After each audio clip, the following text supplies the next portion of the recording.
Caminhando com Cristo, nossa reflexão para esta sexta-feira. Atos dos Apóstolos, capítulo 19. Já estamos no capítulo 19, caminhando para o final do livro de Atos dos Apóstolos, né? E nessa oportunidade vamos falar aqui da chegada de Paulo em Éfeso, né? E aconteceu que, enquanto Apolo, lembra de Apolo, estava em Corinto, Paulo, tendo passado as regiões superiores, chegou a Éfeso, tá?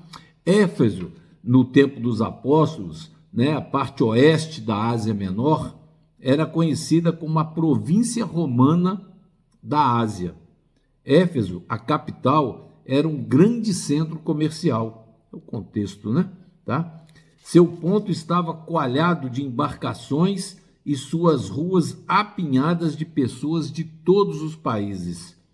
Como Corinto, Éfeso apresentava um campo promissor para o trabalho missionário, né?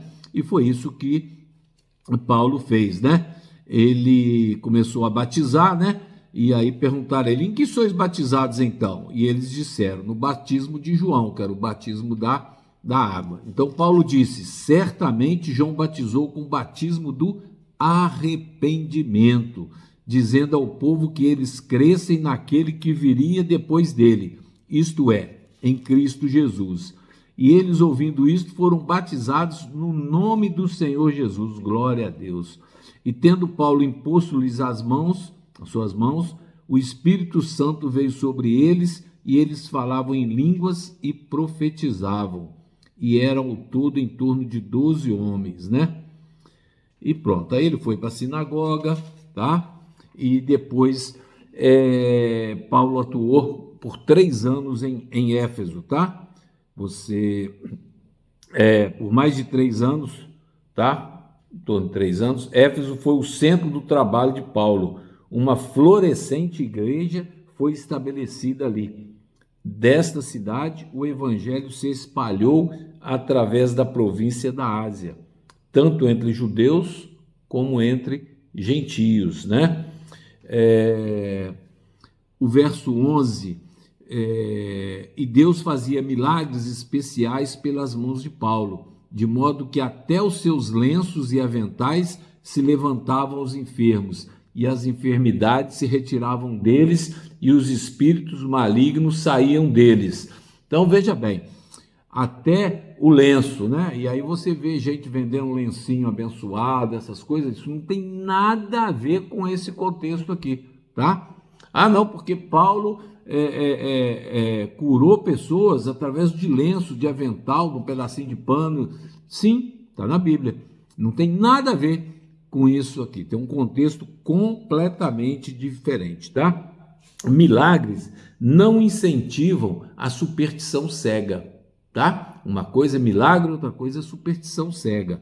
Quando Paulo foi posto em contato direto com os habitantes idólatras de Éfeso, o poder de Deus foi surpreendentemente demonstrado por meio dele. Deus tinha que demonstrar poder ali para eles, tá?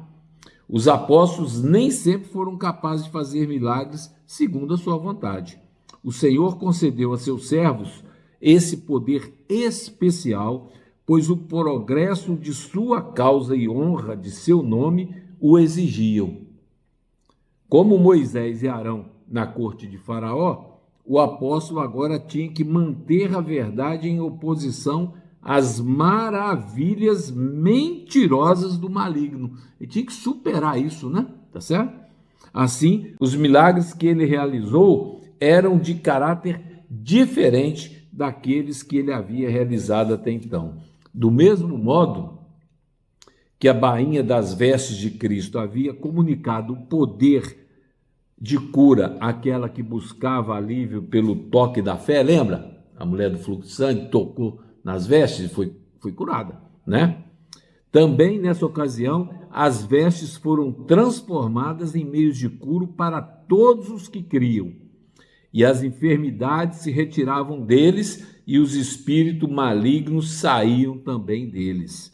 No entanto, esses milagres não incentivam a superstição cega, que é o que acontece hoje aí. Você que passa o lencinho no suor do rosto e está vendendo aquilo ali. Meu Deus, misericórdia, né? Tá certo?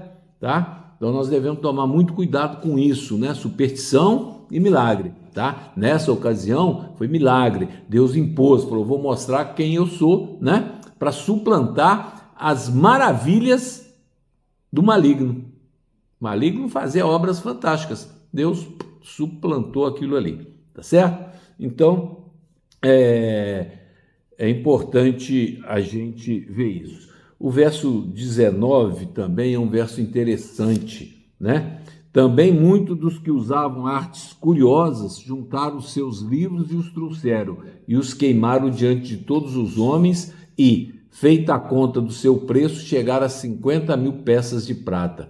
Assim, poderosamente, a palavra de Deus crescia e prevalecia. Tem que crescer, mas tem que prevalecer, né? Quando os livros foram consumidos, eles começaram a calcular o valor do sacrifício. Foi estimado em 50.000 denários, tá? Então, ouvindo essas palavras, eles encheram-se de ira e clamaram, dizendo: grande é a Diana dos Efésios. E toda a cidade encheu de confusão, e capturando Gaio e Aristarco, homens da Macedônia e companheiros de Paulo na viagem, eles correram unânimes para o teatro, né? Porque aí eles já estavam fazendo um motim. Foi um motim em Éfeso, que está também descrito no capítulo 19, a partir do verso 21, né? Tá? Então, eles buscaram sempre destruir aqueles que pregavam a palavra de Jesus. E isso não é diferente hoje, né? A verdadeira doutrina, ela é tentada colocar de lado, por superstições, inclusive. Por superstições. Não esqueça desse verso que fala do lenço. Paulo curou com lenço? Curou, está na Bíblia. Mas tem um contexto em relação a isso, tá? Não é pegar um pastor, um padre, apontou o lencinho, uma imagem que chorou, que está botando ali, que está curando. Isso é superstição, isso é obra do mal. Preste atenção nisso. Estude a palavra do Senhor. Tá? Não confie em mim, obviamente, sou um leigo, sou um conhecimento mínimo aqui, sou um estudante e estou aqui simplesmente transferindo alguma informação com o intuito de que isso venha te trazer, buscar, refletir e estudar a palavra do Senhor, porque a decisão tem que ser sua, a reflexão sua é fundamental para que você possa assumir a responsabilidade perante Cristo. Amém? Não esqueça, somos salvos pela graça, não é por obras. Nossas obras são panos de imundície. Então nós temos que buscar o conhecimento do Evangelho, buscar o conhecimento da palavra do Senhor, e aí sim, a partir daí, com a presença do Espírito Santo em nossas vidas, certamente vamos ter fruto. Amém? Que graça e paz lhes sejam multiplicadas.